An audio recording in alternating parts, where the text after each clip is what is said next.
Last summer, I took a solo road trip through the mountains. I wanted some time away from everything. Just me, my thoughts, and the open road.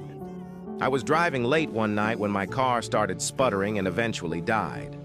I managed to coast to the side of a desolate road, completely cut off from civilization. My phone had no signal, and it was pitch black outside. I remembered passing a small town about 10 miles back, so I decided to walk there and look for help. After what felt like hours of walking, I finally saw a faint glow of lights ahead.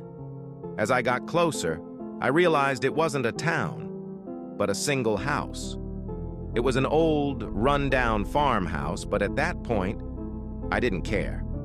I just needed a phone. I knocked on the door, and after a moment, a middle-aged woman answered. She looked startled to see me, but eventually invited me in. The inside of the house was even more decrepit than the outside.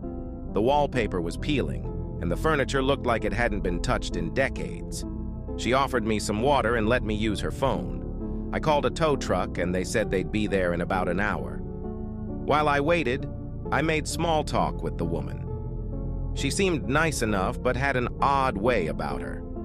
Every now and then, she'd glance at a closed door at the end of the hallway with a nervous look in her eyes.